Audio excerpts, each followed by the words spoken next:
If this hand represents your sweet spot in your accounting business, where you're operating at your absolute best, you're giving the most value you can to your clients, your team are fulfilled with the work that you're doing, you're getting rewarded financially for it, you're enjoying everything. And this hand over here represents your absolute limits, where you're working to the max, you're burning the candle at both ends. There's a greater chance of making mistakes, you don't have a chance to talk to your clients as much, you're not sleeping at night, you're quick to anger. The distance between these two things is your margin. And the closer this hand gets to this hand, the more vulnerable and exposed your firm becomes.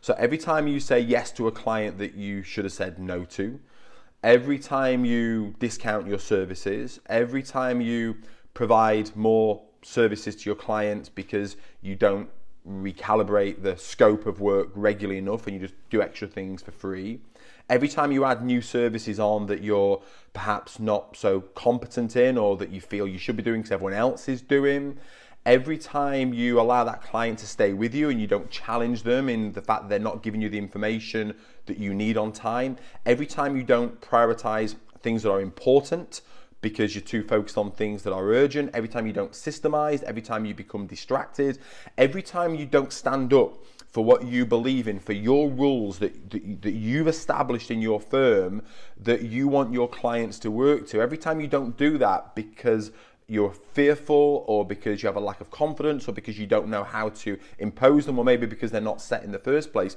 every time you make these decisions, you incrementally squeeze this margin till it gets to this point here. And at this point, there's no financial margin. We don't have financial reserves built up in the bank. We don't have clients on a recurring revenue model. We're not charging enough. We're not managing the scope well enough. We're not consistent with the way that we price. So there's no financial margin. There's no relationship margin. So we don't have time to invest in our clients, to really get to know them, to understand what their challenges are, to ensure that we're solving the greatest problems that we can for them. There's no creative margin, so we don't have the headspace to be solving the challenges that may be right in front of our eyes because we just don't have that mental capacity. We don't have development margins to be evolving and helping our team to flourish to become the very best they can be.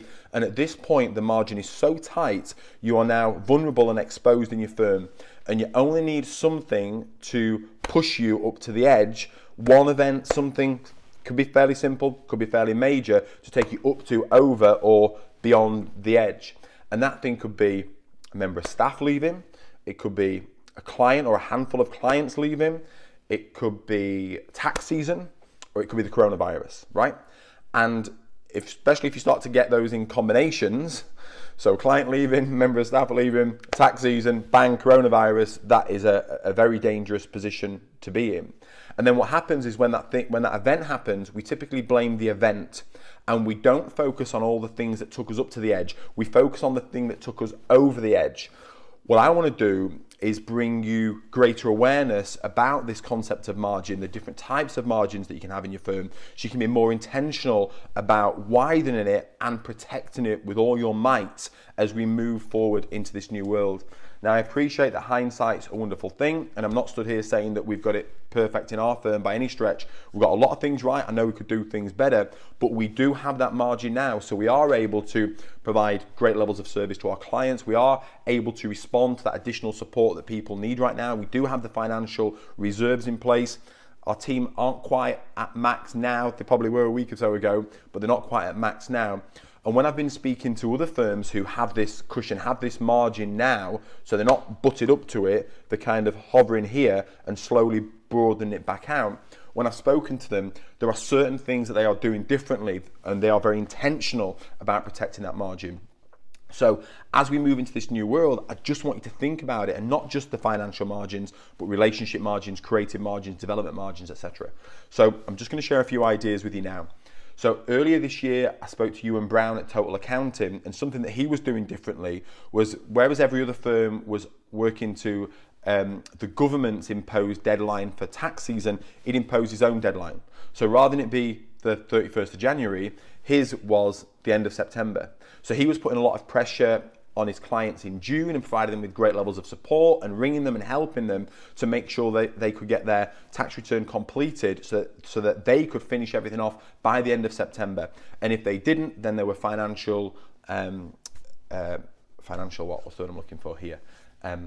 They charged more if they had to complete in October or November, etc. Financial penalties on their clients if they didn't respond to all the extra support they were providing them with, which is fair enough, right? But they told them about it up front, they imposed it, they stood by it, they had reasons for doing it because they wanted to protect that margin so that when they left for December for Christmas and they broke up, they knew they were coming back to a January where they could be focused, fresh-minded on the new year ahead rather than having that burden. But everyone else's margins were really squeezed working up to that deadline. They'd intentionally built up that margin. They'd protected it, they'd shared it with their clients, they'd imposed rules around it, and they were prepared to stand by it. They had the confidence because they knew they needed that. So I think that's really key. The other one is building development margins for our team as well.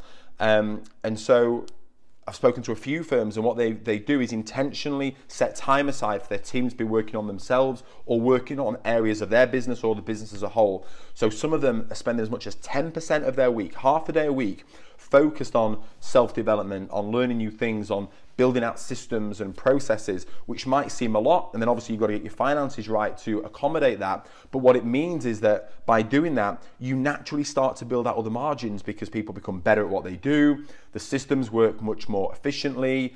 And also, if you are squeezed, if you do find yourself in a bit of a pinch, what you can do is you can find that extra capacity very quickly because you're only operating at 90%. So if you've got 10 members of staff and all of a sudden something hits the fan, quickly you can find an extra member of staff instantly amongst the team that you've got already. We've got 25 members of staff in our firm, so we do have that cushion there. I think we could do it better, but instantly we could find 2.5 extra members of staff the day that we need it. So I think it's really important for many, many reasons that we start to find that time to help our team to flourish and become the best they can be for their sake and for our firm's sake, but ultimately for our client's sake as well, because we need that margin to protect our clients. This is not a selfish thing for us. This is really there to protect our clients as well. And then the other thing we need is financial margins in place. This is really key.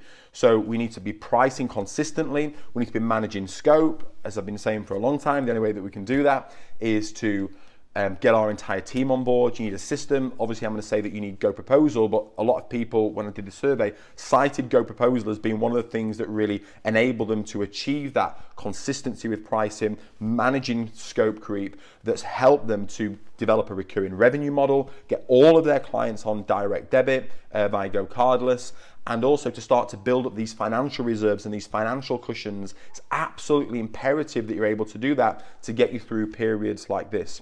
And the other thing we all need to get better at is having the confidence to say no to something.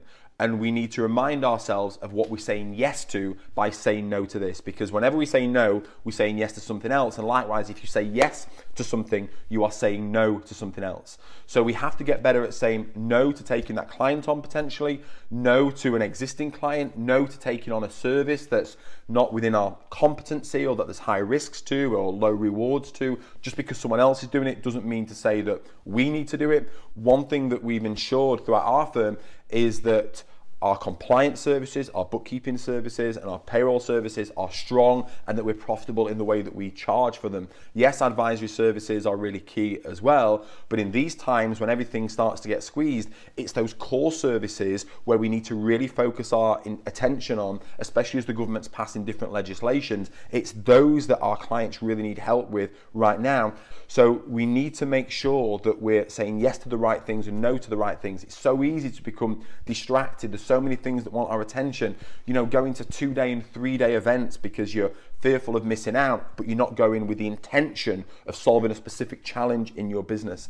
And I think that's the key word for me here, is about intentions and becoming much more intentional with what you're planning to do as we move into this new world. And as you have this unique opportunity to redefine what your firm is, what it stands for, what you're going to accept and what you're not going to accept, so that you can really start to preserve and protect these margins, and you can start to build them out so that when we do get into a situation like this has happened now with the coronavirus and a storm has hit, we've got that cushion to protect us and ultimately to protect our team and to protect our clients and to protect our mental well-being as well. So that's it, that's the idea. Let's get intentional about margins.